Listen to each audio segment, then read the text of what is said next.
In the early 1900s, a young boy by the name of Christopher Robin loved to go with his dad to the London Zoo to visit his favorite bear, Winnipeg. This bear eventually inspired his dad to begin writing the Winnie the Pooh stories. Winnipeg was exported from Canada to the United Kingdom. Bears certainly aren't the only thing that Canada exports, though. Canada is a major producer and exporter of oil, gas, and other energy forms. Let's take a closer look into Canada's energy industry. In this presentation, we will cover Canadian oil and gas production, Canadian coal production, Canadian electricity production, and Canadian trade. Canada is very prominent on the international scale as an oil and gas producer. In fact, they're the fifth largest producer in the world. The oil industry is vital to their growth as a country. They are major producers both onshore and offshore. Growth in liquid fuels has been driven by bitumen and upgrading synthetic crude oil produced from the oil sands in Alberta. According to the oil and gas industry, 170 billion proved oil reserves exist in Canada at the end of 2013.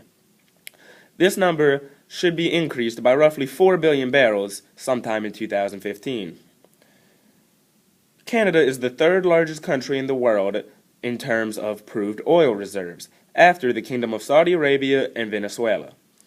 Canada produces 4 million barrels a day. This increased massively by about 930,000 barrels in the last decade alone. This increase is a result of three major sources: the oil sands in Alberta, the Western Canadian Sedimentary Basin, and offshore oil fields in the Atlantic.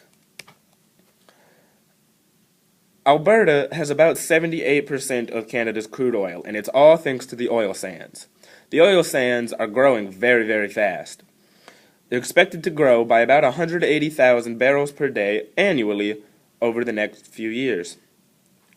The Energy Outlook predicts production could be at 6.7 million barrels per day by 2040. All of this growth is thanks to the oil sands. So, just what are oil sands? Oil sands are permeated with bitumen, a semi-solid form of petroleum found blended with clay, sand, and water while it's in its natural state. It is produced in two main ways. In situ extraction is the first of these two ways. This involves injecting steam into underground formations to soften the bitumen, and then pump it through the surface through wells. There are two main strategies of doing this: cyclic steam stimulation and steam-assisted gravity drainage. The other method for producing oil sands is pit mining. In pit mining, bitumen-rich earth is loaded into trucks, where it is taken to be sorted at a separate processing facility. Surface mining has historically been the dominant source of producing oil sands, but this has been changing over the past few years as 80% of bitumen reserves are too deep to be surface mined. Coal. Canada is the fifth largest country in the world in terms of coal reserves, behind Russia, America, China, and Australia. Natural Resources Canada places the country's resource potential at 9.6 billion tons, 4% of the world total. More energy is available in coal than in the country's oil and gas combined. Most coal is located in the western parts of the country. British Columbia acts on 10 different coal mines, Alberta acts on 9, and Saskatchewan on 3. Coal has also been mined in Nova Scotia. Reserves and resources have been identified in Yukon, Ontario, Newfoundland, and Labrador, but these are not currently being mined as of 2005. In 2005, Canada produced 67.3 million short tons of coal and consumed only 60 million tons. 56 of those 60 were used for electricity generation. The remaining 4 were used in industry, such as steel and concrete. Largest consumers are Alberta and Ontario, with Alberta consuming 47% and Ontario consuming 25%. However, since 2005, the production has continued to rise, whereas consumption has dropped dramatically. As of 2012, Canada exports 39 million short tons of coal, more than 50% of what was produced. This is increased greatly from the exports even a decade ago. British Columbia's Elk Valley coal mines produce coal designated for export. Alberta also exports. Natural Resources Canada estimates 90% of exports are transported by sea via ports in Vancouver to Prince Rupert. About 83% of exports go to Asia, mainly Japan, China, and South Korea in 2013. 9% of coal exports go to the Americas. Electricity. Canada is a net exporter of electricity to the United States. Most power needs are met by hydroelectricity.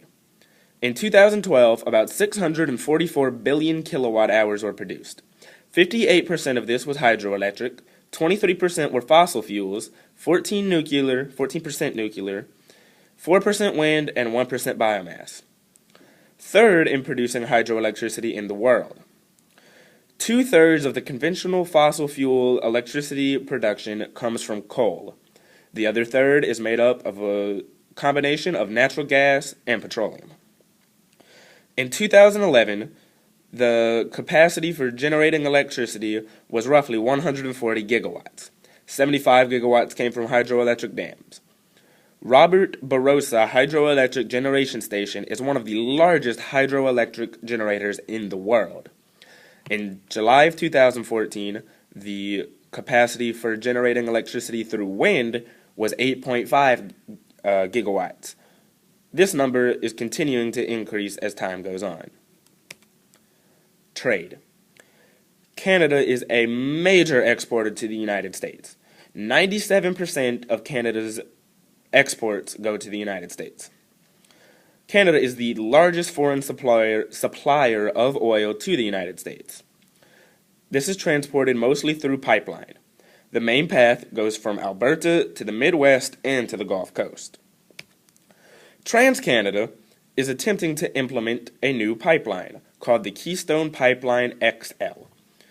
This will expand on existing pipeline, taking a shorter route using thicker diameter pipe, allowing for a lot more oil to be transported. It will stretch 1,660 miles from Alberta to Steel City via Baker, Montana. Once in Steel City, Nebraska, it will join current pipeline and flow to Cushing, Oklahoma, and on to Port Arthur, Texas. The Keystone Pipeline has not yet been implemented, as TransCanada is still awaiting approval from the United States State Department. The United States State Department has not approved it yet for a number of reasons. There's a lot of controversy surrounding the Keystone Pipeline. Many environmental agencies are entirely against it. They believe that the Keystone Pipeline being implemented will further tie down America into an unclean energy source. There was also worries of the original pipeline plan because it ran through a major aquifer in Nebraska. People were worried about that. They didn't want the pipeline to pollute the water. So, TransCanada accommodated by remapping the pipeline. There were also concerns about leaks and safety. There were 14 accidents in the first year of Stage 1 alone. However, these worries have mostly been undercut by major disasters in other forms of transporting oil, namely rail. Most notably of these disasters is the Lac-Mégantic disaster. An unmanned train carrying 74 cars full of oil rushed down a track, derailed, and crashed into the town of Lac-Mégantic. It blew up. It killed 47 people, wiped out half the town, and spilled oil all through the town, the river, and the lake surrounding the town. These worries have taken some of the spotlight from the worries of safety and spill concerns concerning the pipeline. However, there are some reasons to implement the pipeline. It will create lots of jobs, and the United States doesn't want to damage relations with the Canadian government. The Canadian government is pushing really hard for this pipeline to be implemented because it will give an exit route for increased production of the oil sands in Alberta. This concludes our presentation. For our works cited, please refer to the research paper. Thank you.